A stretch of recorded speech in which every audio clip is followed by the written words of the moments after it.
Mayor Karachi Murtaza Wahab कहते हैं कि गुलिस्तान जौहर आरजे मॉल में कल जब आग लगी तो कैंटोनमेंट बोर्ड का अमला नहीं आया, हमारे ही इदारों ने काम किया। शाबाश है पुलिस पर कि एफआईआर में फायर ब्रिगेड को नामजद कर दिया गया। जो कमजोर होता है उसी को मजीद दबाया जाता है। उन्होंने कहा कि इमारत आरजे मॉल का नक्शा कंटोनमेंट बोर्ड ने ही पास किया होगा। Mayor Karachi Murtaza Wahab safari park दौरे पर मीडिया से गुफ्तगू कर रहे थे।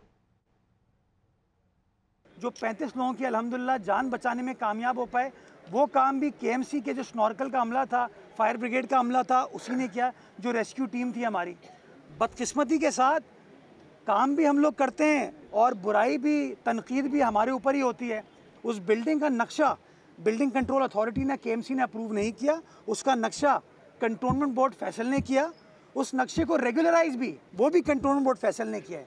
लेकिन एफआईआर माशाल्लाह पुलिस ने भी शाबाश। मैं समझता हूँ उन एफआईआर काटने वालों को जो मुद्दई है, मैं उनको भी कहना चाहूँगा, जो पुलिस वाले हैं उनको भी चाहूँगा। कमज़ोर लोग बेचारे जो मेहनत कर रहे होते हैं ना, उनको सबसे आसान है। हम ट्रैफिक पुलिस वालों को भी हम बुरा भला कह देते हैं, ये केएमसी वालों को भी हम बुरा भला कह देते हैं। वो सॉलिड वेस्ट वाले जो काम कर रहे होते हैं, या कुंडी मैन जो वाटर बोर्ड के काम कर रहे होते हैं, उनको भी हम बुरा भला कह देते हैं। मेयर तो वैसे ही मजलूम मजबूर, वसीम अख्तर ने किसी हाल का छोड़ा नहीं उनको। चेयरमैन पीटीआई ओहदे पर बरकरार रहेंगे या नहीं? इलेक्शन कमीशन में केस की समाअत के लिए मुकर्रर समाअत 28 नवंबर को होगी। चीफ इलेक्शन कमिश्नर की सरबराही में 5 रुकनी बेंच समाअत करेगा। चेयरमैन पीटीआई के वकला जवाब जमा कराएंगे। खालिद महमूद खान ने चेयरमैन तहरीक इंसाफ को ओहदे से हटाने के लिए दरख्वास्त दायर कर रखी है। पाकिस्तान तहरीक इंसाफ के लिए एक और इम्तिहान, पार्टी चेयरमैन अपने ओहदे पर बरकरार रहेंगे या नहीं? इलेक्शन कमीशन में चेयरमैन पीटीआई को पार्टी सदारत से हटाने से मुतालिक केस समाअत के लिए मुकर्रर। इलेक्शन कमीशन केस की समाअत 28 नवंबर को करेगा। Chief election commissioner Sikandar Sultan Raja की सरबराही में 5 रुकनी बेंच केस पर समाअत करेगा। चेयरमैन पीटीआई के वकला जवाब जमा कराएंगे। खालिद महमूद खान ने चेयरमैन तहरीक इंसाफ को पार्टी ओहदे से हटाने की दरख्वास्त दी थी। दरख्वास्त गुजार के वकील ने मौकिफ अपनाया कि पीटीआई चेयरमैन को तोशाखाना केस में सजा हो चुकी है। इस्लामाबाद की सेशन अदालत ने तोशाखाना फौजदारी केस में चेयरमैन पीटीआई को 3 साल कैद की सजा सुनाई थी। अदालत ने साबिक वज़ीर आज़म को 5 साल के लिए नाअहल करार देते हुए फौरी तौर पर गिरफ्तार करने का हुक्म दिया था। फैसले में कहा गया था कि मुल्जिम को इलेक्शन एक्ट की दफा 174 के तहत 3 साल कैद, 1 लाख जुर्माने की सजा सुनाई जाती है। 190 मिलियन पाउंड केस में चेयरमैन तहरीक इंसाफ से जेल में तफ्तीश। नैब की 2 रुकनी तहकीकाती टीम ने 2.5 घंटे तक साबिक वज़ीर आज़म से सवाल किए। नैब की एक टीम अडियाला जेल से वापस रवाना हो गई, जबकि दूसरी टीम जेल में मौजूद है और मुख्तलिफ दस्तावेजात से मुताल्लिक तफ्तीश की जाएगी। जबकि एमक्यूएम पाकिस्तान की जानिब से कोरंगी में एक बड़े पावर शो की तैयारियां की जा रही हैं। एमक्यूएम के सीनियर रहनुमा अनीस कायम खानी कहते हैं कि 2018 में हमारा चुराया गया वोट बैंक वापस ले लेंगे और कराची में 29 टाउन में बड़े जलसे किए जाएंगे। जलसे की तैयारियों के हवाले से मजीद अहवाल जान लेते हैं जलसागाह में मौजूद नुमाइंदा GNN राना खालिद महमूद से। राना खालिद महमूद, आगाह कीजिएगा। जी बहुत शुक्रिया। मैं इस वक्त कोरंगी में मौजूद हूँ और आज एमक्यूएम पाकिस्तान की जानिब से कोरंगी में एक बड़े जलसे का जो है एहतमाम किया गया है। इस जलसे का मकसद जो है कोरंगी की आवाम को एक जगह पर, एक प्लेटफॉर्म पर इकट्ठा करना और अपनी इलेक्शन मुहिम को जो है आगे लेके जाना है। हमारे साथ मरकजी रहनुमा मौजूद है एमक्यूएम पाकिस्तान के अनीस कायम खानी, हमें बताएंगे कि क्या सूरत हाल है, अगला लाया इनका क्या होगा। तो ये 2018 में एमक्यूएम का मैंडेट चुरा लिया गया था। अब एमक्यूएम हर इलाके में जलसा करके बता रही है कि वहाँ की आवाम उनके साथ है। जिस तरह आपने देखा मलीर में, औरंगी टाउन में और लियाकताबाद में, इंशाल्लाह आज आप देखेंगे मगरिब के बाद, ये 6 बजे के बाद जलसा शुरू होगा।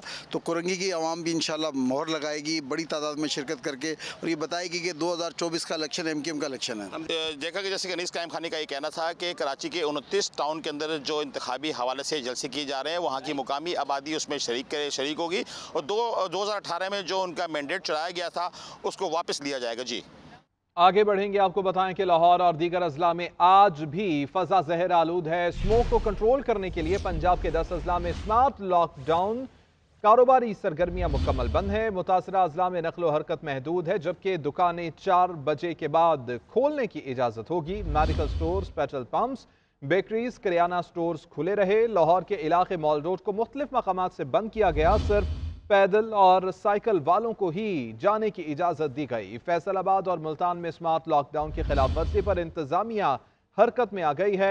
और शहर के बेशतर मकामात पर खुलने वाली दुकानें और मार्केटें बंद करा दी गईं। मोहसिन नकवी ने कहा कि SOPs की खिलाफ वर्जी करने वालों के खिलाफ बिला इम्तियाज कार्रवाई की जाए। पंजाब के 10 अजला में स्मार्ट लॉकडाउन का नफाज आज तीसरा रोज।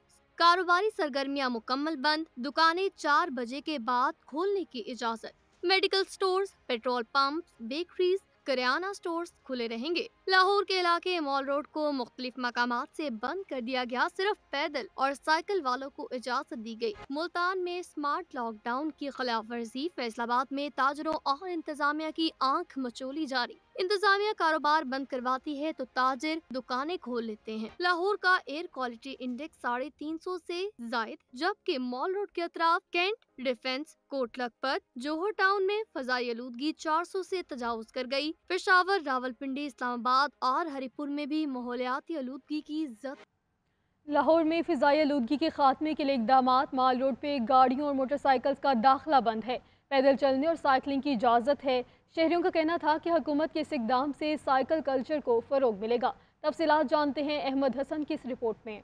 स्मॉग के पेश नज़र लाहौर में स्मार्ट लॉकडाउन का तीसरा रोज। माल रोड को हर किस्म की ट्रैफिक के लिए शाम 5 बजे तक मुकम्मल तौर पर बंद कर दिया गया। सिर्फ पैदल और साइकिल सवारों को माल रोड पर आने की इजाजत दी गई है। शहरी माल रोड पर चहलकदमी करते, जबकि नौजवान और बच्चे साइकिल चलाते और क्रिकेट खेलते नजर आए। शहरियों का कहना था कि हुकूमत के इस इकदाम से साइकिल कल्चर को फरोग मिलेगा और स्मॉग भी इससे कम होगी और साइकिल पर बैठने से किसी की कोई इज्जत कम नहीं हो जाती, बल्कि पूरी दुनिया में हॉलैंड वगैरह में साइकिलों में ही लोग ज़्यादा सफ़र करते हैं। हफ्ते में अगर 2 दिन भी आप 3 दिन साइकिलिंग कर लें तो बेहतरीन एक्सरसाइज हो जाती है, हेल्थ आपकी बहुत बेहतर होगी, फिजिकल फिटनेस बेहतर होगी, एनर्जी आएगी। माल रोड पर जिले इंतजामिया की जानिब से एंटी स्मोक साइकिल इवेंट का इनेकाद भी किया गया, जिसका मकसद साइकिलिंग के कल्चर को फरोग देना था। कैमरामैन अजमत बशीर के साथ अहमद हसन, GNN लाहौर।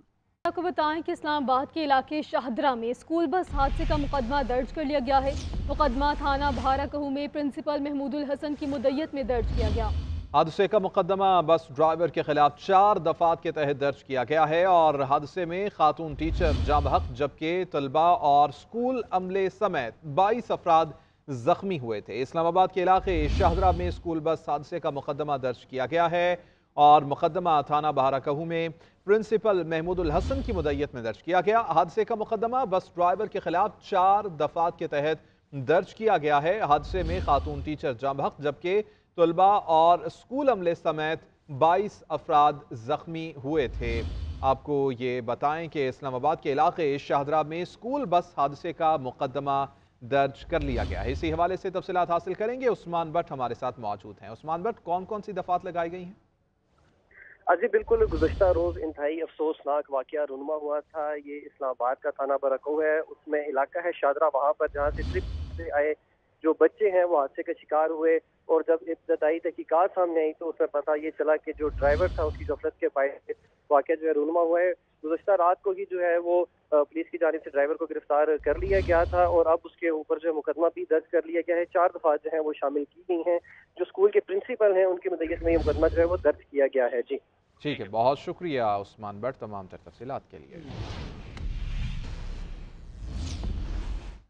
अभी आपको बताएं कि chairman inter board Larkana Naseem Memon पर खातन को हरासा करने का इल्ज़ाम साबित हो गया है। 3 लाख जुर्माना और ओहदे से हटाने का फैसला किया गया है। 6 साल बाद फैसले के बाद मोहतसिब आला ने 3 लाख रुपए जुर्माना आयद कर दिया है। तफसीलात जान लेते हैं नुमाइंदा GNN न्याज अली से। न्याज अली बताएगा। जी बहुत शुक्रिया। लाड़काना बोर्ड की चेयरमैन नसीम मेमन जो इससे कबल कराची इंटर बोर्ड के चेयरमैन थे, जिस पर 6 साल कबल अपने ही जो मातहत उस्ताद खातून ने उन्होंने इल्जाम आयद किया था कि उनको हरासा कर रहे। जब इस खातून ने इनके खिलाफ ही दरख्वास्त दायर की तो इसके बाद नसीम मेमन इनको डरा धमका कर धमकियां देने पर उतर आई कि वो दरख्वास्त वापस की जाए, लेकिन उन खातून ने दरख्वास्त वापस नहीं ली और बिलाखिर 6 साल बाद सूबाई मुहतसिब ने न सिर्फ नसीम मेमन को ओहदे से हटाने 3 लाख रुपए जुर्माना आयद करने की सिफारिश कर दी है, बल्कि इसके साथ साथ ये भी कहा गया है कि अगर वो जुर्माना आयद नहीं करता तो इनकी जायदाद जो है वो जब्त की जाए। जी ठीक है न्याज अली, आपका शुक्रिया, आपने आगाह किया। खैबर पख्तूनख्वा के मेडिकल और डेंटल कॉलेजेस में दाखिले के लिए दोबारा से मुनक़िद होने वाला MD कैट टेस्ट इख्तिताम पजीर हो गया है। गुज़िश्ता MD कैट में नकल की शिकायत के बाद टेस्ट का दोबारा से इनेकाद किया गया था। इम्तिहानी मराकज के अहाते में मोबाइल सिग्नल्स बंद किए गए थे। इसी हवाले से मजीद जानेंगे, नुमाइंदा GNN अलिशबा खटक हमारे साथ मौजूद हैं। अलिशबा, कैसा रहा आज का इम्तिहान? जी बिल्कुल, सूबे भर की तरफ पेशावर में भी आज MD कैट दोबारा मुनक्किद किया गया था, जो कि सुबह 10 बजे शुरू हुआ था और 1:30 पर अब ख़त्म हो चुका है। तमाम तलबा बाहर आ चुके हैं। हमारी तलबा से बात हुई तो उनका यही कहना है कि KMU की जानिब से जो इंतजामात किए गए थे वो इनसे बहुत ज़्यादा मुतमईन है। उनको जो है पेपर, बोर्ड, पेंसिल समेत बाकी जूस वगैरह KMU university, Khyber medical university की जानिब से उनको दी गई थी, जिसकी वजह से वो बहुत ज़्यादा मुतमईन है। टेस्ट के दौरान जो है पुलिस की बारी नफरी जो एग्जाम हॉल है उसके अंदर भी मौजूद की, जबकि बाहर भी मौजूद की। जिला इंतजामिया की जानिब से दफ़ा 144 भी नाफिज किया गया था। सिक्योरिटी के जो हालात थे वो बहुत बेहतर थे, जिसकी वजह से आज टेस्ट जो है पुरसुकून तरीके से अख्तिताम पजीर हो गया। जी, पाकिस्तान में सालाना 500 अरब रुपए की करप्शन होती है। तमाम सियासी जमातें करप्शन के जिम्मेदार हैं। सिराजुल हक का तोंसा में रोड कारवां के शुरका से खिताब। बोले, पार्टियां बदल कर पुराने चेहरे करप्शन करके अपनी तिजोरियां भरते हैं। महंगाई और बेरोजगारी ने गरीब की कमर तोड़ के रख दी है। हुक्मरानों के बच्चे गैर ममालिक में अयाशियां करते आ रहे हैं। इसराइली जारिद के खिलाफ मुस्लिम ममालिक की खामोशी समझ से बालातर है। तो अगर आप चाहते हैं कि एक ऐसा पाकिस्तान हो जिसमें एक दूसरे का गुलाम ना हो, एक ऐसा पाकिस्तान जिनके अदालतों में कुरान और सुन्नत की हुकूमत, एक ऐसा पाकिस्तान जहां गरीब के बच्चे के हाथ में मुफ्त कलम और किताब, एक ऐसा पाकिस्तान जहां हर बेरोजगार को रोजगार, जहां हर इंसान को छत मिले, जहां हर इंसान को इंसाफ मिले, तो एक ऐसा पाकिस्तान के लिए जमात इस्लामी का साथ दे।